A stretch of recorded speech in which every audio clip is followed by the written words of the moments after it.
Hey guys, DJ here at Top Tech Cards and Games. I just got back from the NAWCQ in Nashville, and I wanted to talk a little about my tournament experience and the deck I played. It was a pretty underwhelming tournament for me. I'm pretty disappointed with how I finished. I went 7-2 the first day, came back, lost round 1 of day 2 on stream, and then got savaged by some unfortunate circumstances in the second round and dropped. So I ended up going 7-4 off a 7-2 start.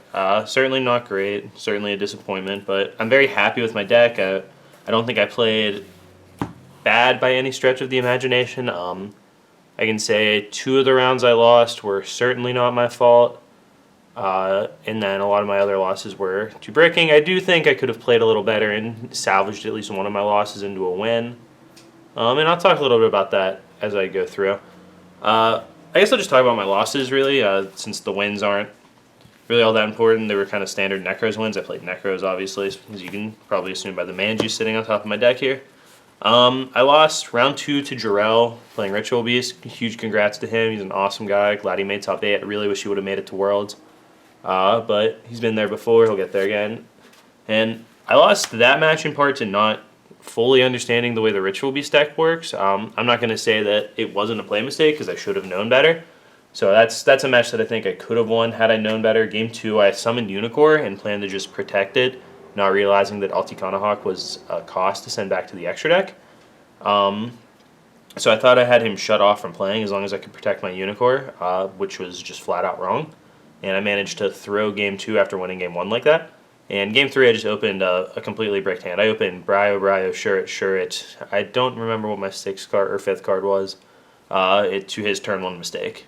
He opened Elder Hawk Mistake, which is pretty much just an unwinnable Game 3 for me, especially with that opening hand. I didn't find a Typhoon very early. I think, the last card was Kaleidoscope. So that hand didn't really do anything. That kind of sucked, but I mean, it is what it is. My next loss came the very next round to the Necros Mirror. It wasn't a very...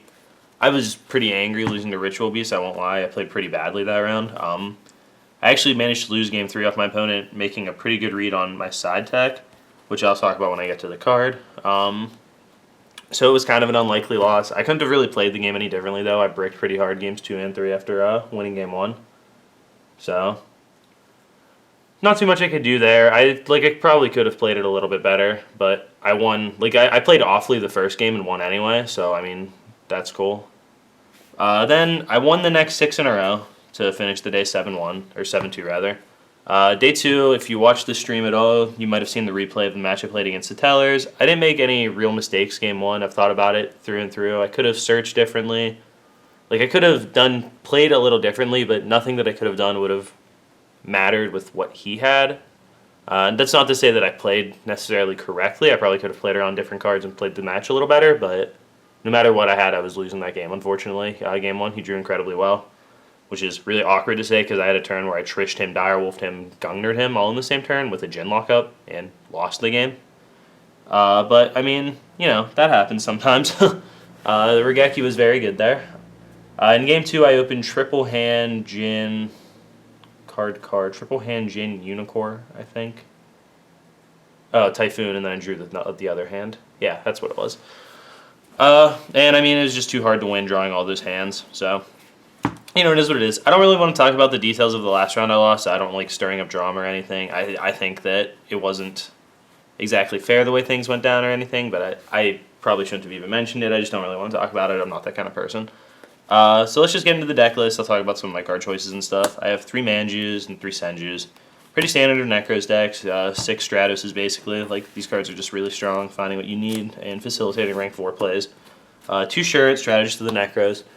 Shurit's obviously a very important corner piece of the deck, giving you not free ritual summons, but pretty much effectively free ritual summons, taking up the whole tribute, removing from your grave for Mirror, searching for a warrior when you tribute them from your hands. And then we have our good friend Bullblader to deal with the Jin lock, and Arjin to not let our opponent play the game. Pretty standard choices. My monster lineup all the way through is pretty standard, really.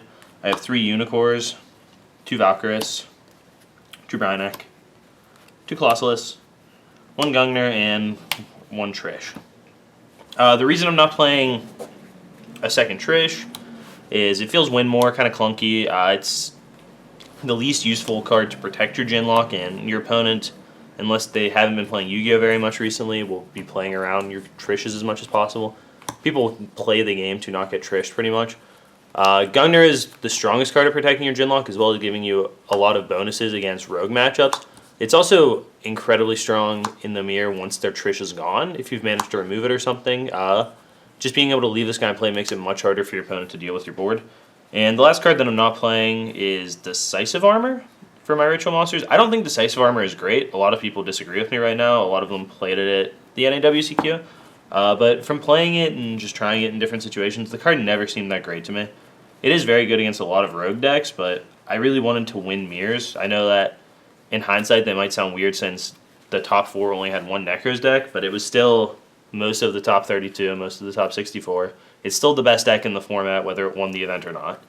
And I think a part of the reason that those other decks were able to do so well actually is a lot of people like me had really inbred Necros decks that were ready to play the mirror and not ready to play against all these BA and Ritual Beast decks.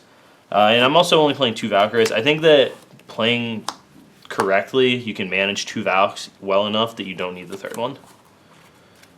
Spells, I have 3 Upstart Goblins, 3 Reinforcements, 2 Cycle, 2 Kaleidoscope, and 2 Mirror. Then I have 2 Forbidden Lance. I just said that I built my deck to play the Mirror mostly, but I am playing Lance because it is an okay card in the Mirror at protecting Jin, but also really shores up the rogue matchup by letting you play through loser turns, play through pretty much anything but Mistake and Vanity's Emptiness, and even in some cases this card deals with Vanities. I had a round where my opponent Fiendish Janned my Bullblader, so I was able to Lance my Bullblader to kill one of their cards when they had a not Fiendish Janned, what the heck, a Vanity's Emptiness on the board. That was actually in the feature match, and I mean I was able to play the game because of that. For my Jin outs, I'm playing 2 Book of Eclipse. I chose these over Regeki and Book of Moon, cards that have way more utility because they're still kind of ass in the mirror. So I wanted the card that isn't negatable by Gungnir or Trish or anything. And then 1 Preparation of Rites because it's just a broken card. Then for my traps, I have 1 Solemn Scolding and 1 Vanity's Emptiness. These cards could be swapped around quite a bit. I could use Torrential instead of Scolding, or I could use a second Scolding instead of Emptiness, or just various things. I chose this combination because Vanity is so good in the mirror. It's just a free win sometimes, and it's pretty good against a lot of the rogue decks too, actually. And Scolding was just never bad. Like, it's a fine card in pretty much every situation as long as you have more than 3,000 life. I was never disappointed to draw it. I did side it out against a lot of the rogue decks I played just for space because I would have like decrees and stuff too. But all in all, I'm very happy with my main board. If I had to play the tournament again, I don't think I would change my main deck to single card, actually. That includes not playing Maxi or Shared Ride. I think Shared Ride is the most overrated card ever in the Necros deck. I think even in the mirror, it's a very, very subpar card. Because a lot of the times you can search ahead of time, like, and keep your decision tree still fairly open by getting unicorns and stuff. It's a card where if your opponent doesn't have Shared Ride the first time you start searching your deck, you can play around the Shared Ride pretty effectively just by setting yourself up. And Maxi is never going to give you that many cards if your opponent's not, like, just forcing a Genlock through or something. In that case, you get 3 cards still, which isn't, like, obviously it's very good. Like, it's better than Pot of Greed. The discard 1 card, draw 3 cards is very, very strong. But in some situations, you only get 1 card out of it, and then in some situations, you draw 3 cards, and none of them do anything. If your opponent's giving you that many cards, they're probably Jinning you, and they probably have protection for their Jin, which means you're looking for cards that actually aren't going to do anything 9 times out of 10. You're often going to get stuck drawing all those cards. After you go first, make your Valkyries play, end with 6 cards in your hand. You then set your Shared Ride and Shared Ride to your opponent, draw 3 more cards or something. You're going to have 9 cards in your hand and probably aren't going to be able to play with all of them. If you do, you're probably wasting mirrors and overextending, which means you're in a situation where you either use all your resources or discard cards, which means you drew them for no reason other than to sculpt your hand a little bit, but you're not actually any further ahead. Same thing goes for Maxi, obviously, and I just don't think either of those cards are very necessary or incredible. I would consider playing, like, of the other cards that I said I wasn't playing, like Book of Moon and Regeki wouldn't have been terrible. But other than that, I think my main board is where I would stay if I played the tournament again. I don't think that deck building issues, at least with my main deck, were the reason I didn't do well in the tournament. We'll talk about the side next. I have 2 Fire Hand, 3 Ice Hand. This decision came from playing against Clifford a bunch, where it turned out that Ice Hand was actually just more important to seed than MSD. And this held true for pretty much every rogue matchup where it's like, even when you're playing against Spell Canceller and stuff, seeing an Ice Hand is better since it gives you pseudo access to Fire Hand. And same thing even for like Fiends and stuff. Like, not that you can special summon off the Ice Hand, but it at least gives you a body on the board to protect yourself from damage, where Typhoon won't really do anything. Then we have one Dance Princess. Dance Princess was the worst card in my sideboard all weekend. I'm not sure I would leave her in if I did it again. I wouldn't replace it with Zephyr Saber. I included this card because I felt like I had to play something to not lose to the Village sideboard in the mirror, which meant I would bring it in if I lost game 1, and then if I didn't see Village, take it back out anyway. So it was very rarely used. It is a fine card against Burning Abyss and a fine card against like Tellers and stuff, but I think the rest of my sideboard was just better in those matchups, and this card could have been anything else. I think this is one of the only slots that I'm super unsure on in my entire deck. Then we have 2 MSTs, 2 Royal Decrees, 2 Artifact Lancia, and then this is the card I was talking about earlier when I said I lost because an opponent managed to play around my side tech. I had 3 copies of Multiple Destruction in my side. This card was a blowout when I resolved it 2 of the times I resolved it. I only resolved it 4 times. Well, had the opportunity to resolve it 4 times. The 2 times it was a blowout. One time my opponent stacked a Shuret, and they played a cycle, so no matter what happened when I played my Multiple Destruction, they would either stack the Shuret with Lava Chain, they weren't like cheating. They would draw the Shuret and get to dump it for a card from their graveyard instead of like a Trish from their hand. So like either way, they were getting value off the card or off their ritual spell. What this card normally does is either forces your opponent to make an awkward ritual summon because they drew, let's say they play a Kaleidoscope, they search Unicorn Kaleido, you play Multiple Destruction in response to the Kaleido. They're either going to have to burn awkward cards to summon something. If they hit the Unicorn, they hit the Unicorn, it happens. The odds are pretty far in your favor, plus they've burned a bunch of searches and stuff. They're either going to hit something where they have to make an awkward ritual summon, or their ritual spell is just going to fizzle, so they're going to be out of resource without ever getting their summon. Plus, you get a new hand, and it's especially good in combination with Lancia or with like a Gungnir in your hand or something to protect your board. So like you play this, chain the Gungnir on your card to protect it, or chain Lancia so your opponent can't remove cards for the turn. Then you get a new grip, and your opponent's ritual spell is likely to fizzle or force them to make a unadvantageous ritual summon. I lost to my opponent playing around it, like I said, because they stacked a Shuret at some point during their turn before they played their ritual spell. I'm not sure how they knew I was playing it. I didn't think it was on many people's radar. And then another opponent saw me. I set a card. This is my fault. I didn't lose the game because of this. I actually won this game. But I had set a card, which I guess telegraphed pretty hard that I was keeping exactly 3 cards in my hand for the Multiple Destruction. And I should have known that since it was on more people's radar than I thought, that would give it away. But that was my mistake. I won the game anyway. I didn't need to activate the Multiple Destruction ever, but he knew to set his cards before he did anything at that point, which made the card a little bit less valuable. And this is the other card I'm not 100% sure I played again. It was a blowout every time I resolved it, other than the situation where my opponent had a Lava Chain in play already. They had Jin locked me. So they had Jin in play still anyway. I was in a very bad position this game. I had bricked and set Multiple Destruction and passed, basically. So I was in a very poor position this game either way. And I lost that one to the Multiple Destruction being Multiple Destruction instead of like Mind Crush or something. But if it was Mind Crush, I was still losing. Like I was just super far behind. The Multiple Destruction would have at least given me a new hand. But the way they played, even if I Multiple Destruction, I would have either taken too much damage and they would have gotten a Valk because I didn't have any way to Valk them and they just killed me. It was an unfortunate circumstance. It was pretty good. I don't think I would change them. I think I would keep them exactly the same and probably just change Dance Princess in my side if I had to do it again because I didn't see almost anyone playing Secret Village. But other than that, I think my side was very good too. Let's go into the extra deck. Sort these fusion type cards to the front, Kaleidoscope targets. We have 2 Herald of the Arclights and a Dragon Master Knight, my 12 of choice. Pretty standard cards for the Necros extra deck. Then we have Daigusto Emerald, Abyss Dweller, 1 Ptolemaeus, 1 Diamond, 1 Lava Chain, 1 Exciton, 1 Castell, 1 Rhapsody, 1 Cowboy, 1 Honor Arc, 1 Diamond Direwolf, and 1 Giant Hand. I actually used every single card in my extra deck over the course of the weekend except for Cowboy. I never had a situation where I could Cowboy for game. I don't think it's correct to cut Cowboy, obviously, since those situations come up quite frequently. But other than that, I used every single card in my extra deck. The cards that I was considering using that didn't make the cut were Durendal and Star Eater.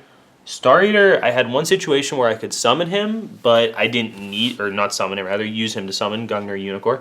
But it wasn't an optimal play, and then I had one bricked hand where he could have summoned Val Colossus, which would have been okay, but I mean, I would have literally just done that and drawn 2 cards and saw where it got me. Instead, I could just slow roll the hand and see where I got, since I wasn't playing the mirror, I wasn't in any real threat. And that game ended up going fine as well. But Star Eater definitely could be worth playing. The card that I chose to play over either of those, and Durendal is a pretty sick card in the mirror. Much better if you side like Droll Knock or something, but in general, the shuffle effect's not bad. Using the same logic as multiple destruction, just to control your opponent's hand, make them burn resources. Maybe they miss a ritual summon. The card I chose to play instead was Honor Arc, which I actually used a ton during the weekend. I summoned it against Ritual Beast, it was very good there. I summoned it once in the mirror, it was very good. And a third time against Satellar, I believe it was, to deal with, I don't remember what card, but it was very good in all those situations. I'm very happy I played Honor Arc over the other cards, actually. I would never have used Durendal. That situation would have never come up where it would have been good. Star Eater had some opportunities. There was one time where I actually wished it was the Star Eater, but other than that, Honor Arc was really good the whole time. And Giant Hand was probably my next least summon card over the weekend, but the situations where it's good are very good. If you were just going to kind of copy the deck, play the same thing, and I would assume you probably don't have a Giant Hand because most people don't waste their money as frivolous as I do, I would just replace it with the Star Eater and use the same extra deck. So that's the list. I think I've talked a lot about what happened already in the video. I don't know. The tournament experience was pretty average, like I said. I had a ton of fun in Nashville. I didn't meet any new people, really, for once. Normally I find a lot of people that I haven't talked to many times before. But this deck is pretty mentally taxing. Your rounds take a long time. I kind of played till close to time limit every single round. Then just sort of reset myself for the next round. Didn't really have time to walk around and hang out with people that I haven't met before. But I still had an awesome time seeing my friends and stuff, talking to people that I had known from the past, and just playing the game. I don't get to play that often, so it was a really nice opportunity, and it was good to see that without being one of the people who puts in, like, 40, 50, up to, like, 80 hours a week playing, that I still was able to do okay. Like I said, I don't think I was out of the tournament other than one round due to play. I think I made mistakes, but I don't think that there was such a large gap that would have been cleared by me playing better, like slightly better. I think maybe there's a whole nother level of playing better that, you could reach by playing all the time, grinding all the time, but I just don't think that just making a couple less careless mistakes would have got me any further, other than knowing how the Ritual Beast matchup worked a little better, which is embarrassing because I've played the deck a lot. So I'm pretty happy with my performance day 1. Day 2 I didn't do too well, but that is what it is. I'm obviously going to try again next year. Hopefully I make it back to Worlds. It's a shame I couldn't make the top cut or even like place a little bit better. 7-4 doesn't feel good at all, especially coming off 7-2 day 1, the 6 wins in a row. I don't know.